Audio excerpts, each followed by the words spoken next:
Ed here on Monday's live stream, talking about all things workplace relations and COVID-19. Thanks very much for tuning in. Another week. I haven't counted yet how many weeks it's been, but I reckon we must be into about week 5 by now.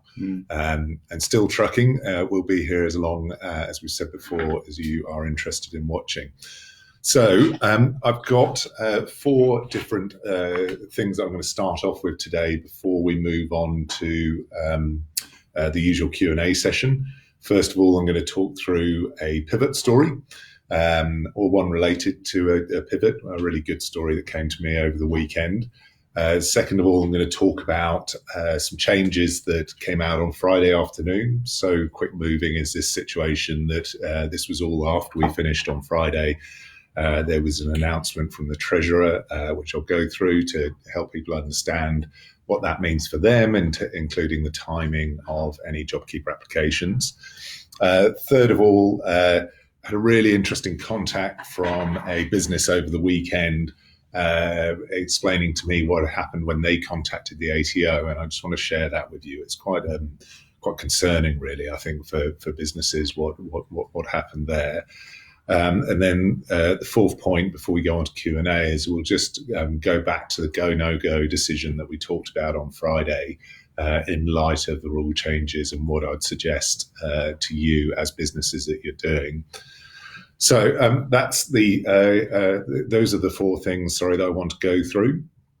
The pivot story is an interesting one. Those of you that have been onto our Facebook page, which presumably you have or you wouldn't be here now, you'll have seen that we put up the interesting, great story about Stage Kings and the pivot that they've made into starting to build various forms of furniture in the absence of their normal trade. So the story that I heard was that another client of ours, a business called Life Interiors, set up by a chap called Basil Carman.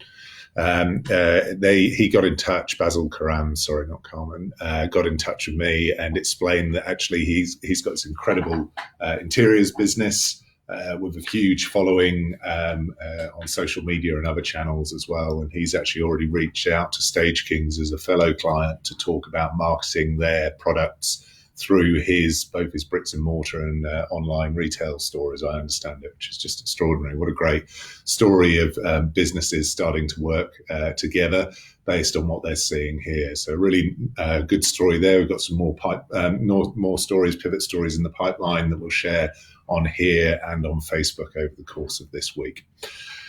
So changes on Friday.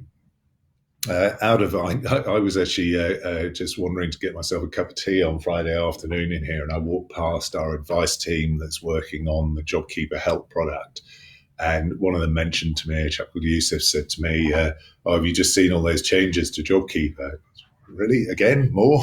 And I came back and had a look at the Treasurer's website, and there was a press release with a number of changes to JobKeeper, some of which will be relevant, some of which not hugely impactful to us, but and I'll go through them now. I suppose the disappointment from my perspective was that remembering that we were just getting towards the end of the second JobKeeper fortnight, which occurred on Sunday, and people were very anxious last week as to whether they should be paying and what they needed to do when did they need to apply. There were lots of ifs and buts, lots of moving parts last week anyway. And then lo and behold, on Friday afternoon, an extra few questions were thrown in. And that for me, look, don't get me wrong, I think the government in general has been doing a great job at moving as quickly as they can with this.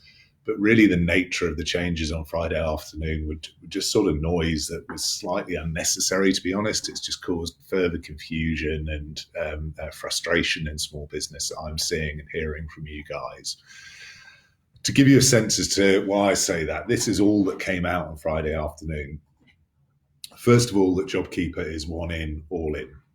So there's been confirmation of that. I don't think there was any doubt about it before. I know historically we've said on here, I'm kind of amazed if that's the way they're going to go and what they're going to try and do. But over the last couple of weeks, it's been very clear that it's one in, all in. There's been some noise in certain parts of the media to suggest that it might not be, but in reality, it's been pretty clear that it's one in, all in. So there's nothing more than a confirmation of that, and we'll no doubt answer some questions on that in due course. Second of all, there was this thing that has cropped up, and I've had a couple of chats with businesses about this as well, that sometimes businesses set up a special non-trading entity to employ their staff. You may well have been through a meeting with your accountant on that. You may be an accountant watching this, nodding your head saying, yeah, I sometimes recommend people do that. I think the idea of it is that you get this entity that doesn't trade to employ your staff, which then has limited liabilities should you have any problems through that entity. And it sits separate, albeit in the same corporate group, to your trading entity. And there was some confusion. I know a number of accountants were concerned about the fact that it didn't seem like that non-trading employing entity could be included with the trading entity for the purposes of JobKeeper. Now, my honest view had always been, look, the rules are just not set up to have tripwires like that. The government, in moving quickly, may not have factored in the reality that a lot of businesses are set up in that way. And consequently, they're not trying to stop those people from claiming. And moreover, actually, as a matter of workplace relations, having that entity over here that doesn't trade doesn't always work anyway, because in reality, the people that you say are employed there are just getting paid payroll there. It doesn't necessarily technically mean that they're employed by that entity for workplace relations or other rules, frankly, and more likely than not, they're actually employed by this entity over here. So my view had been, and the advice I'd given to people before then was, don't worry about it, carry on making the application. And really all Josh Frydenberg did on Friday was say, yeah, that's the view as well. If I have to mend the rules to make sure no one's tripping up on that particular tripwire, I will do, but not much to see here. I'm just going to pause for a second here. I've got the screen's flickering quite a bit down at the bottom right. Are we getting any feedback on that? No, I haven't seen any. It seems to be fine. Give us a shout out, guys, if for whatever reason you're struggling with the stream. It just seems to be flickering here. So those were the first two things that came out on Friday, one in, all in, and then this special entity thing for employees. Then the third thing that came out, which is probably the most interesting thing that came out, and it may well affect some of you. Quite a few people have said, look, is this scheme for real? I've got a 17 or 16-year-old that's earning $100 a fortnight. Am I really meant to pay them $1,500 a fortnight? They seem like they're going to be profiting quite significantly out of this. And what came out of the new rules that Josh Frydenberg announced on Friday was this. And my honest view is that this is a stuff up. Not that it's not real. I just think that it's such a waste of time. I think when you've got a scheme like this, you've got to accept that it is imperfect. Some people are going to end up doing better out of it than they probably should have done. But what has now been announced is that if you are 17 or 16 years old, remember you had to be 16 at the 1st of March 2020 at least to be JobKeeper eligible. If you're 17 or 16 years old, in full-time education and not financially independent, then you are no longer eligible for JobKeeper. You're eligible actually for the first 2 fortnights, but going forward, you won't be eligible. Now, the reason I think this is a stuff up, I just got visions now of employers having to sit down with 17-year-olds and say, is your education full-time? That might be easy enough to answer. There's no reason an employer, by the way, should have that information. There's no, in fact, an employee might not even want to give it to you as information. And they'd be perfectly entitled to not tell you that as well, by the way. And the second thing they'd be perfectly entitled to not tell you would be whether they live with their mum and dad. It's just this concept of being financial independence is going to be so bloody hard to work out. It's just another question that if you're a half smart 17 or 16-year-old, you're going to say, no, I am financially independent and, I have to pay market rent at home or whatever. It's just a mess. And for me, that's just another one where you say, look, guys, it was never going to be perfect, this system. But the last thing we want is for it to get held up by all these sorts of niggles that don't really mean anything. So, yeah, there may have been some 17-year-olds that were going to do better out of the scheme. But now we're going to be left with all these confusing questions about whether you live with your mum and dad or not, which is going to be a difficult thing. And then suddenly you say, well, why does 17-year-olds suffer because they live with their mum and dad? What about the 18-year-old? Or I suspect there's a few 25-year-olds that live with their mum and dad still who aren't financially independent. So anyway, those were the first three. The next three issues I'm not going to cover in detail here. They were all to do with really how you calculate turnover for religious organisations. Particularly, it was flagged that certain roles in religious organisations, people aren't typically seen as employees. Then there was international aid and something to do with universities as well. But I suspect that at least two of those issues are not likely to be big ones for those watching today. So I'm not going to cover those off. What I'm going to move on is that third thing that I said, and it was just some client contact that I had on over the weekend. And I was speaking to this particular business who've asked me not to name them, and I think that's a very fair thing to ask and something I'll respect. But they got in touch with me and they said, so this JobKeeper thing, we've got, say, 15 staff, 5 of them have been paid this month. The other 10 are eligible? Do we have to back pay them? And forgive me for being facetious on this. I didn't actually think quite as strongly as this, but I thought, crikey, we've been talking about that for a couple of weeks now. Like, it's interesting that this business is not got to grips with the concept of one in, all in yet. That just shows to me the continuing confusion around that particular issue, amongst others. But I thought we were almost at the stage where we all got this frustrating one in, all in thing. But apparently not. And I wrote back and said, look, unless I'm going mad, it's one in, all in. You guys, you can't pick and choose which employees you want on this scheme. If they're eligible, if you're eligible, you choose to apply for the scheme. Your employees are eligible. You send them the nomination form and they send it back to you. Then it's one in, all in. The only reason an eligible employee wouldn't be in the scheme is if they don't send you back the nomination form for whatever reason. And the response I got to that was, well, that's not what the ATO are telling me. And I thought, that's a bit odd. Why on earth would the ATO not be saying that? It's been in the media. We've been banging on about it here.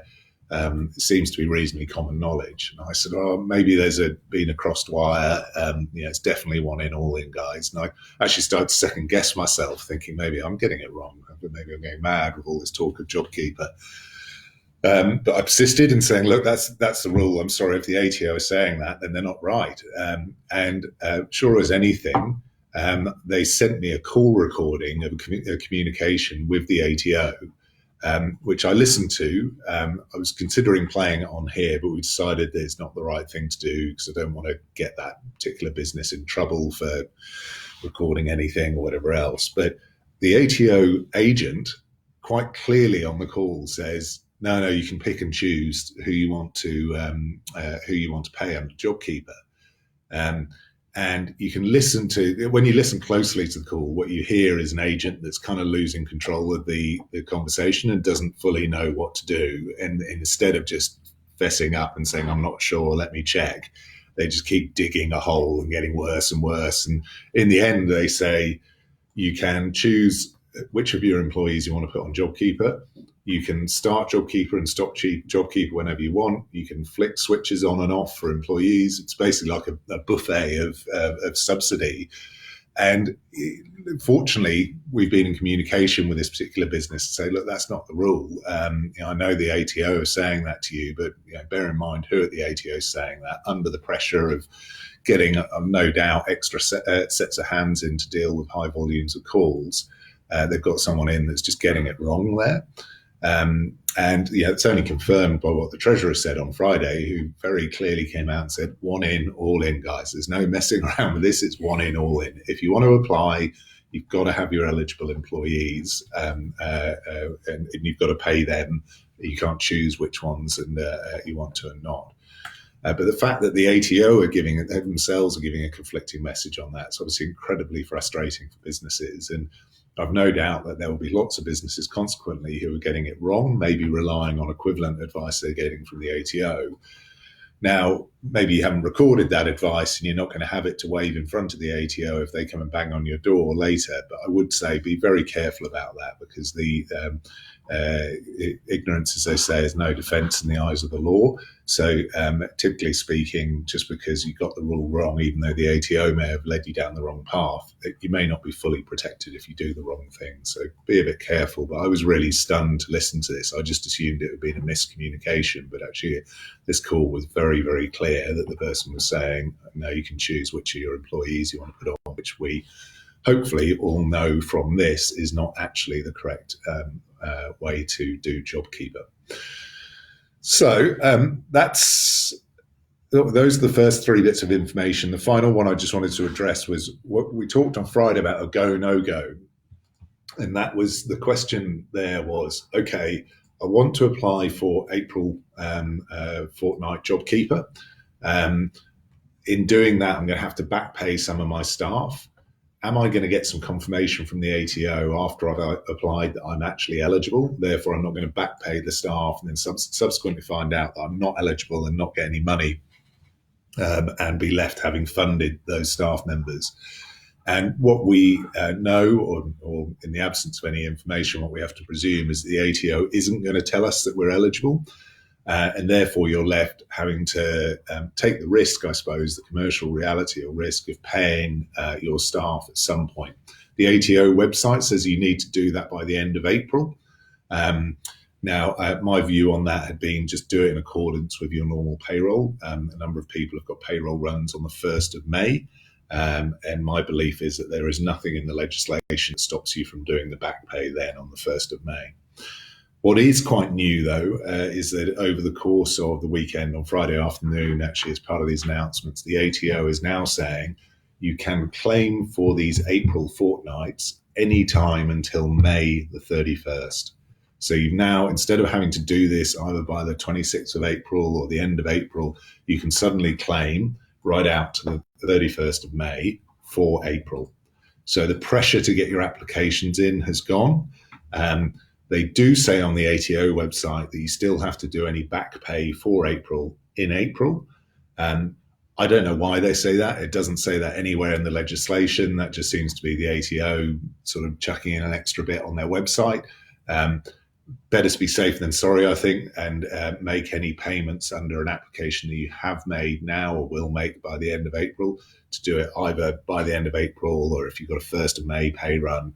But in any way, before you start going through and nominating the individuals on single touch payroll, I'd make sure you do your April fortnight back pay if that's what you need to do.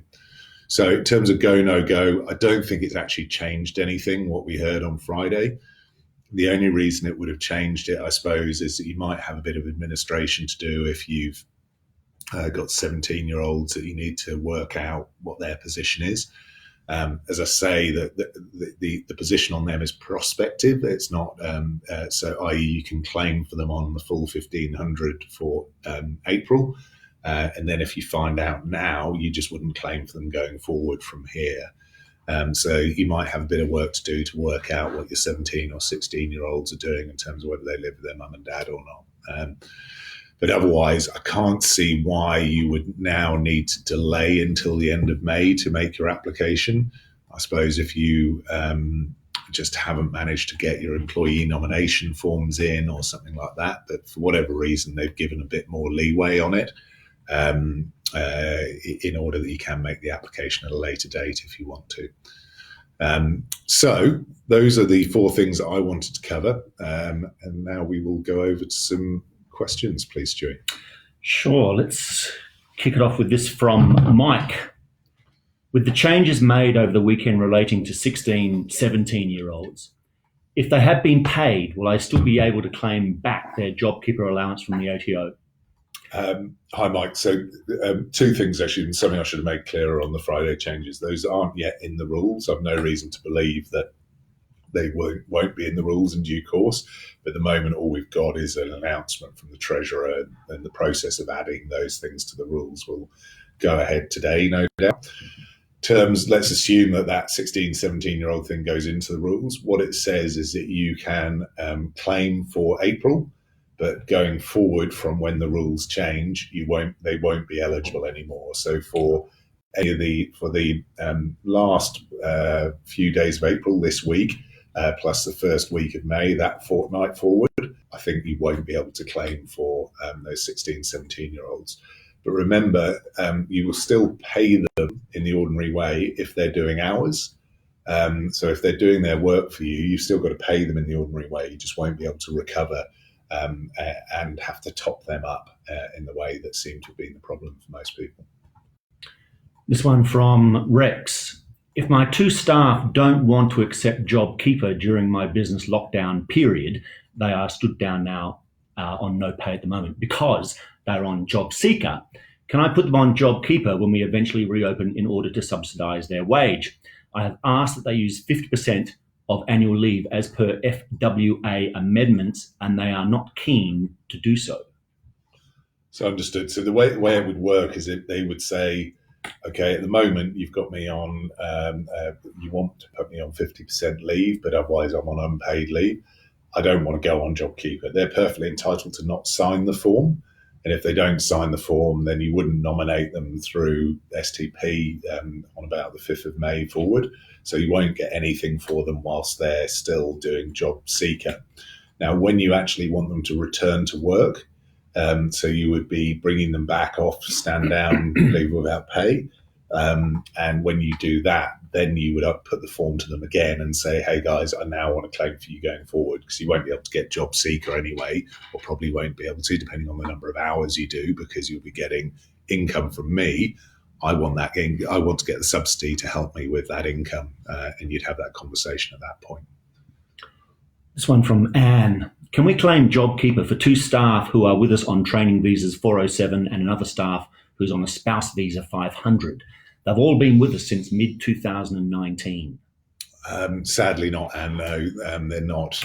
So the way in which it works is unless they have social security rights in Australia, then they don't qualify for JobKeeper. So the only people that do are 444 visas. This one from RBA Architects. We have one casual employee who qualifies for the JobKeeper. We are looking to top up his payments for the month of April today, pay fortnightly, as he has not earned the $1,500 per fortnight. Last week, he did not work at all as he was in hospital, medical certificate supplied. As he is a casual, he has no sick leave entitlements and would normally just not earn any money for that week. Do we still need to pay the $1,500 for the fortnight? You do, yes, RBA Architects, yeah. So the way in which it would work, if you have a regular and systematic casual that gets sick, or in principle, if they gave you notice that they wanted to take some leave for a period, you would still claim, even though they've got no entitlement to leave or sick pay, technically you would still claim JobKeeper for them if they're otherwise eligible. This is from Lauren. She's a client, Bayley Property in South Australia.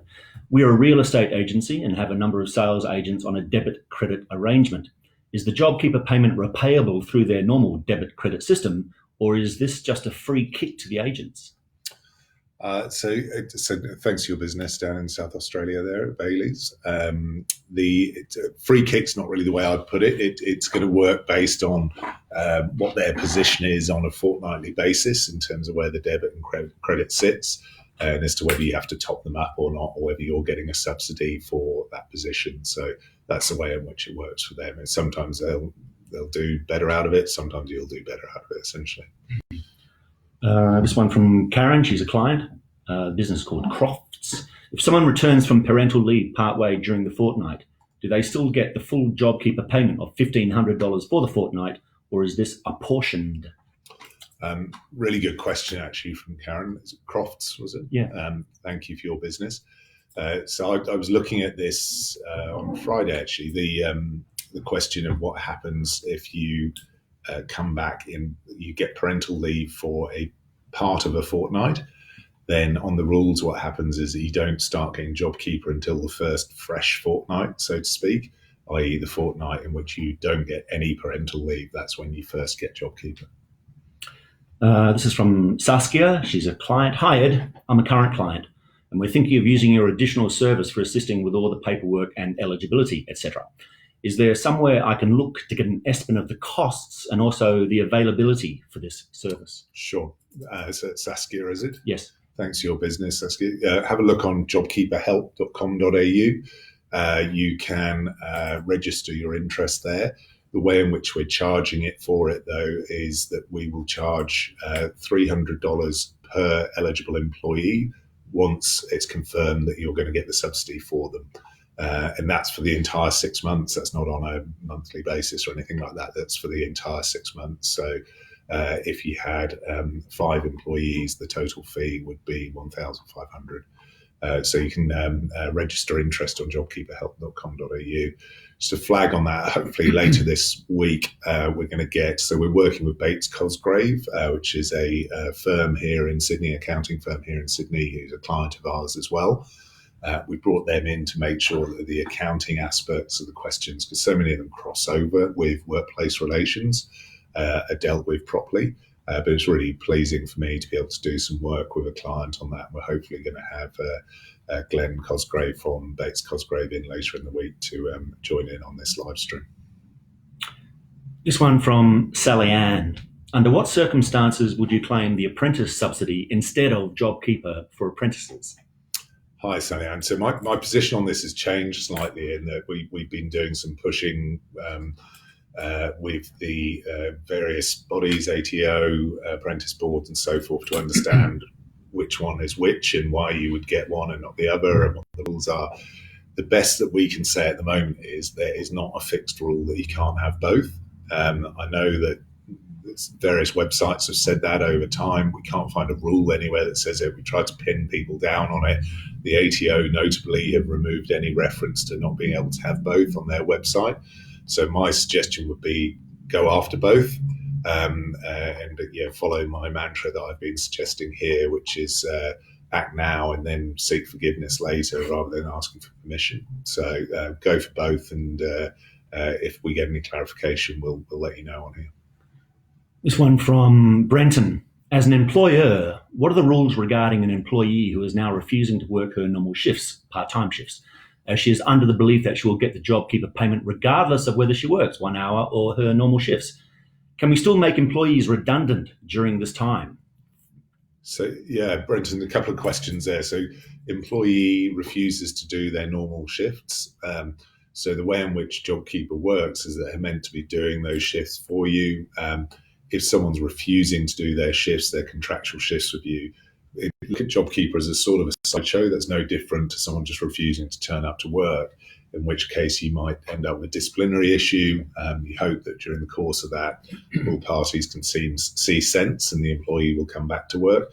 But it could end up, if the dispute got really deep, in termination. Separate question, which is, can I still do redundancies during this period if I'm applying for JobKeeper? The answer to that is yes. I'm separating them purposely because the situation you described with that employee is not a redundancy situation. You've said that employee should be doing work. So don't use redundancy as a label for conducting a disciplinary process with that employee. But redundancies can be carried out even if you've applied for JobKeeper if the roles become redundant. This one from Fran. We're a client of Employsure but have a query. We've been advised by our accountant that once you get JobKeeper, it's until it ends and you don't have to continually provide your eligibility. That basically it's a stimulus package payment, so you can get it for the entire period. This has been reinforced by a second accountant, so now I am totally confused. Good. Well, it sounds, from what we know of it, that's not out of line with what we're saying here, which is, as we understand it, you apply now. Your eligibility seems that you'll only find out whether you get payment, and if you don't, the ATO is meant to tell you why you didn't get payment and why they consider you not eligible. But let's assume you are eligible or are considered to be so by the ATO. You then, on a monthly basis, have got to give the ATO information. You're also going to be carrying on doing your BAS. And it seems to be the case that the process is once you have applied and you are considered eligible, you're in until you're not. What isn't clear is whether the ATO will look at any of the information that comes through and stop payments, or later on down the line turn around and say, you know what, you shouldn't have got that in the first place, give it back. Those are the two things I think could happen. How frequently they will happen and how the ATO works on that is going to depend on a whole load of things, like how many people apply for this, how many people seem to be getting it when the ATO looks critically at the data and says, you know what, I don't think they should have done. But I agree with your two accountants to the degree that once you're in. But I'd add to it that you're in until you're not. I don't think that this is, let's say you don't suffer the 30% downturn. I don't think that anyone can guarantee that you'll never hear from the ATO on that. This one from Wayne, a client. Is there a definition for financially independent? Does that mean a 17-year-old paying board, car payments, insurance, reg on phone, working 2 jobs and as a full-time student, but now will be ineligible? And will the nomination form need to be redone for 17-year-old students, as this declaration will now be invalid? So, good question, Wayne. Thanks for your business. There isn't yet. All we have is and this is, I just sort of feel like they've opened up a bit of a can of worms on this. All we've got is the Treasurer's press release from Friday. As you say, someone that lives at home with their parents but pays all of those aspects of living at home, surely they're financially independent versus the guy that was probably a bit like I was and didn't move out quickly enough and probably didn't chip in as much as I should have done at home as well. But there's going to be such a difference in that I suppose the reality is that what will happen is that for April, if they've already signed the forms, you'll carry on and claim for those 2 fortnights and you'll get the 1,500 back for them. Let's assume they're on quite a lot less than the 1,500. They're going to have a good month. So you're going to convey to them the $1,500, or you're going to have paid them the $1,500, and they're going to have a great month. Going forward, you will not nominate them as eligible through single touch payroll if you're working on the basis that they are not financially independent.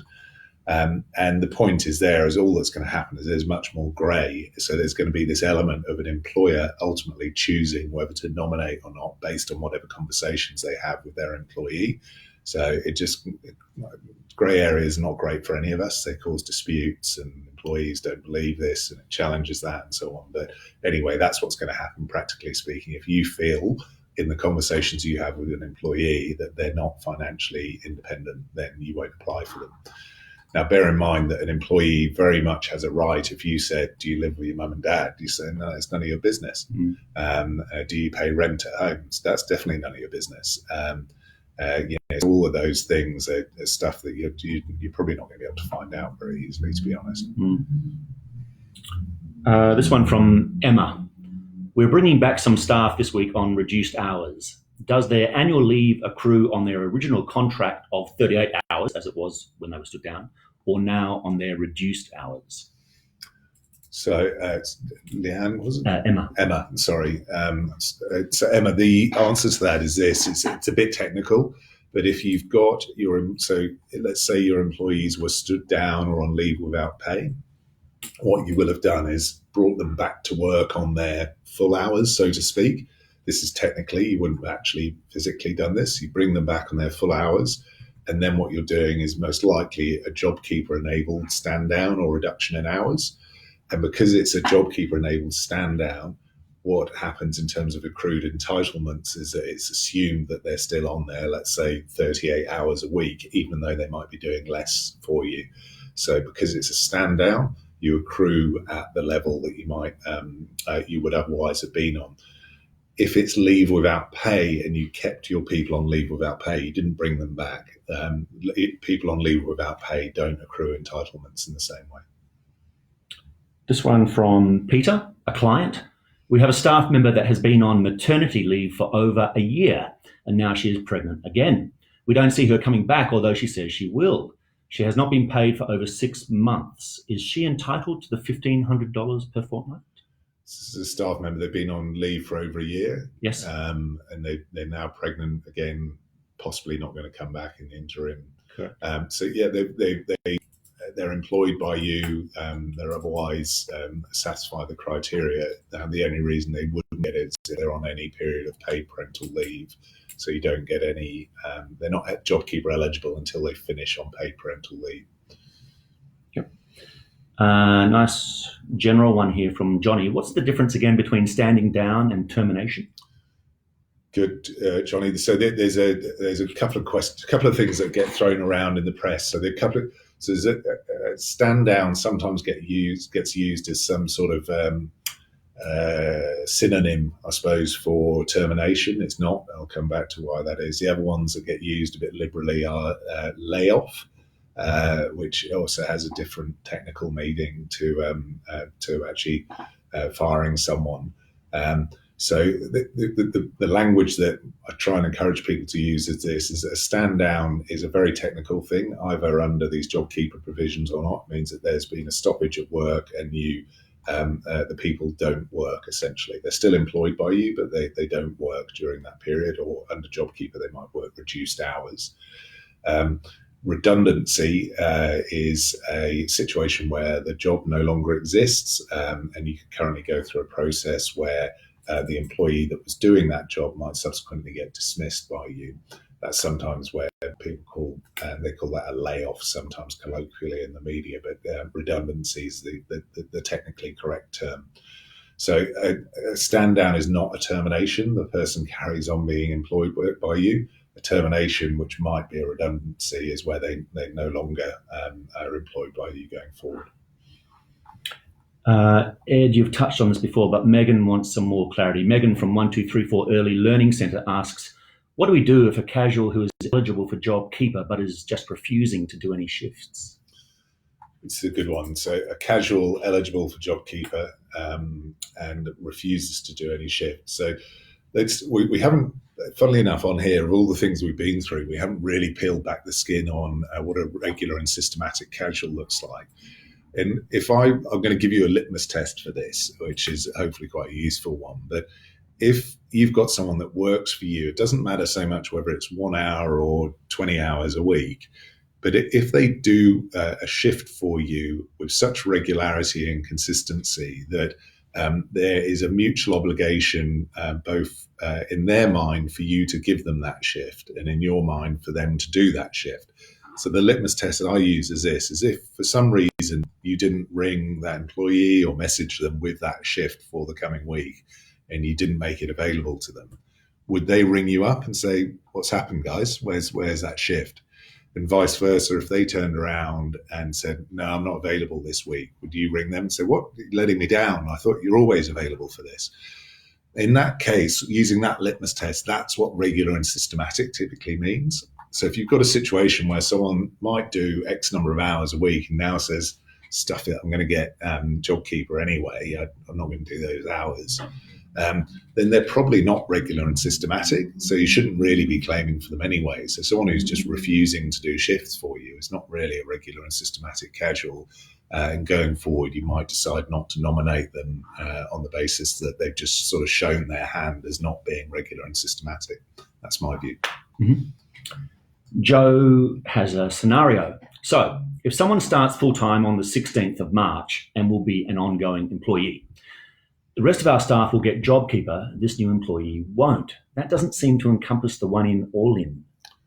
Yeah, it doesn't really, Joe. The way the explanatory memorandum talks about this is it says that it's made for people who were there on the 1st of March because the idea is that they were there before things went a bit south. And anyone that was there in the middle of March, you employed them anyway. The better way to think of it from my perspective is look at the way in which JobKeeper works as a whole. Look at how much subsidy your business is consequently getting. Don't look at it as an individual subsidy for individual people. So if you've got 10 people getting 1,500 a fortnight, you're getting 15 grand subsidy. If you've got one person that is not, then you're getting 15 grand to support those 11 people rather than 15 grand just to support the 10 individually. Mm-hmm. Heidi asks, if you terminate a part-time employee during their probation period and then employ them as a casual, can their total annual leave payment be used to top it up? So I'm always a bit it gives me the shivers a bit, the thought of terminating someone as a permanent staff member to make them casual. It's a very risky procedure for workplace relations. People don't like it. There's a short answer to that. But rather than use the word terminate, if for some reason there was a mutual agreement that that person wanted to become a casual, they'd have an entitlement that you would need to pay out to them anyway, and you would be getting JobKeeper quite separate to that, to be honest. Okay. And Ed, you've touched on this before too, but Angela, a client from Shearwater Pure Sprouts, just needs a bit more clarity. I still do not have any notification of eligibility for JobKeeper. What should I do, even though I am 99% certain will be eligible? So what you'll do is you'll go through the business portal and make your application. It sounds like you might have already done that. You need to get your employees to sign their nomination forms. You might have already done that.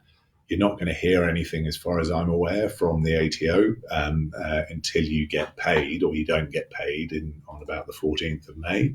So your 99% certainty is unfortunately translates as 1% risk that you're going to end up maybe doing some back pay for staff. And there is a risk that you won't get it on the 14th of May. There is an appeal procedure if the ATO turned around and said, no, you're not eligible for some reason. But that's a commercial risk that the government's asking us to take on, basically. This one from Linda, she's a client. In regards to JobKeeper and bringing staff back on reduced hours from a Standdown situation, do we need to provide a new updated contract or variance letter? Or is the ATO nomination form considered enough? Do we need to provide timesheets as they are working different hours?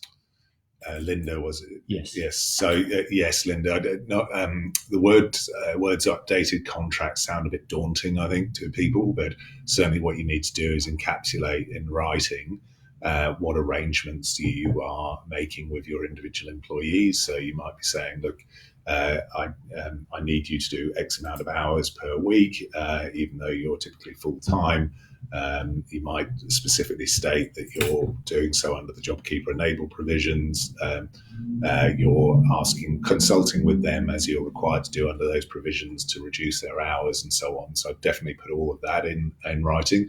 I'd also track individual shifts, even if they're turning out to be less than the $1,500, and recording them, so that you know exactly what people have worked, not what it is that you've paid them.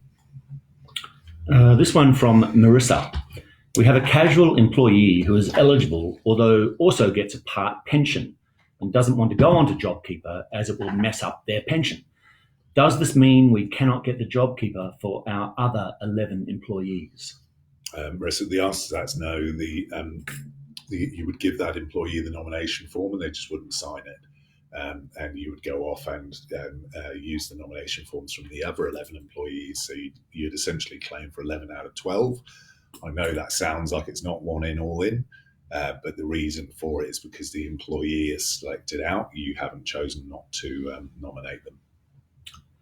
This one from Shay. Are we required to pay JobKeeper for the entire duration of the scheme, or can we pay for a particular fortnight? We've got eligible casual employees that are only employed during school holidays.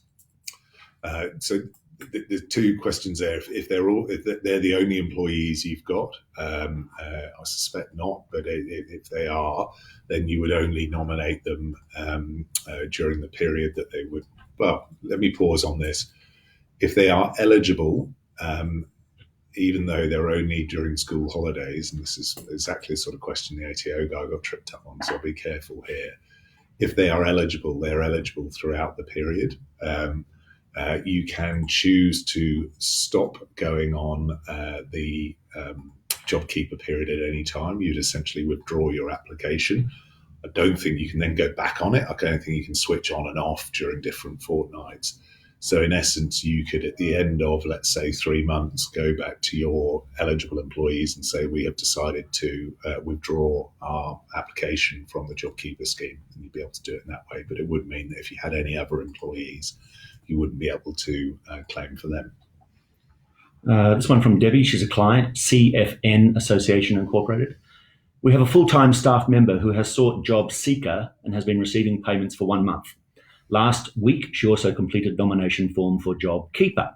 If she has been a recipient of JobSeeker during the past month, is she eligible for JobKeeper back pay if she chooses to jump payment schemes? Hi, Debbie, CFN. Thank you for your business. My I suppose blunt advice on that would be don't worry about what that person has done with JobSeeker and so forth. They have their own notification obligations to Centrelink. Just worry about what you're required to do under JobKeeper if they're eligible, and you're applying for the first and second fortnights. Their fortnights you would back pay them. Whether they notify Centrelink and how they do it's a matter for them. This one from Lorraine. She's a client. She says, April revenue is up.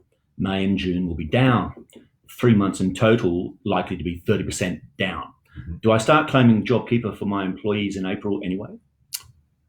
I would if I were you. I'd apply based on a quarterly projection, which you're entitled to do. And you can claim for April on the basis that your quarter overall is going to be down by 30%. This one from David. If we have one staff member and one non-employee director, how many employees do we put on the application form? It sounds like one of those brain teaser sort of HSC mathematic questions, isn't it? So you've got one director who's not an employee, yes, and one employee. Yes. So you would nominate the director under the self-nomination form, and then you'd say you've got one employee. This one from Natalie. An employee recently resigned after a dispute that was unable to be resolved. The business owner was hoping to claim JobKeeper for him, but he is not responding to messages about the form. Can she claim for the time he was employed, or if she doesn't have his permission, does that mean she can't claim? If she doesn't have his permission, she can't claim, unfortunately. So in the case where you've been paying out wages for April and say this happened on Friday, it's frustrating because there's probably $3,000 that the business would get back for those 2 fortnights. But I'd keep trying, keep picking up the phone to the employee and seeing if you can get them to sign. This one from Kate. If you have stood down staff and don't yet require them back at work because there is no meaningful work for them, are they included in the all-in stance now, or do we add them to JobKeeper as we bring them back on? They're all in if they're otherwise eligible. So if they're full-time, part-time on the 1st of March 2020 or 12 months regular and systematic casuals at that date, then whether or not they've stood down, you need to include them. This one from Kira. Can you back pay a couple of staff this month to avoid maximum risk and then add other employees for the following month once we know that the ATO will honour the reimbursement? So if you listen to the call that I listened to, Kira, the ATO guy that was on that call seems to suggest you could do that, but I don't believe you can. No, I think that if your employees are eligible this month at this time, then you've got to back pay all of them if you're applying to be part of the scheme. You can't nominate some of them this month and more of them next month. Andy asks, if a staff member goes on unpaid maternity leave partway through a JobKeeper fortnight, are they eligible for, and do we need to pay them for, the entire fortnight? Yes, is the answer to that. If someone works or for any part of a JobKeeper fortnight, then and they're otherwise eligible, then they're eligible for the full $1,500 for that fortnight. So in that case, so they're going on unpaid maternity leave. So essentially, they work the full fortnight anyway in the eyes of JobKeeper. Megan asks, if you have casual staff who have been stood down, when you pay them JobKeeper, do you need to pay superannuation to them? For example, work out what their average wages over a month are, or no superannuation needed? No, if they've been stood down, there's no superannuation. You're paying just a top up. You don't have to. You can choose to pay on the $1,500, but I suspect most small businesses, particularly, won't be paying superannuation on that. Okay, and you don't have to. Yep. This one from Say Dale. They ask, hi Ed, we're a contracting services business. We've had to reduce our employees' working hours from 38 to 24 per week. Do we use JobKeeper to top up the employee's normal weekly wage? The remainder is then kept by the business? Question? No, good question. Say Dale? Yes. So where you've reduced from 38 to 24 hours per week. So the 24 per week. Have a look and see whether that adds up as over 1,500 per fortnight. If it does, then you would pay them their normal wage, and you would get the 1,500 back to support that normal wage. If it's below the 1,500 per fortnight, then you would pay them $1,500 rather than the lower amount. So the JobKeeper essentially subsidises the hours that they're doing in that case. You don't pay it on top of the hours that they're doing. This one from Marisa. I have an employee who I sent on holiday leave at the start of April. Should I reinstate her holiday leave balance, as I have now claimed JobKeeper for her? You can choose to, Narita. So she went on holiday at the start of April, has used up some of her balance. You're now claiming JobKeeper. You can choose to do it. The law doesn't require you to. She's agreed to go on leave. You're getting JobKeeper. You're allowed to use that to pay for that leave. So it's up to you as to what you want to do, as to whether you want to essentially be more generous than the law requires. This one from Alicia. She says, "Hi, Amazeball Z. Is an employee who is permanent part-time, who only works seasonal, July to September each year, entitled to the JobKeeper?"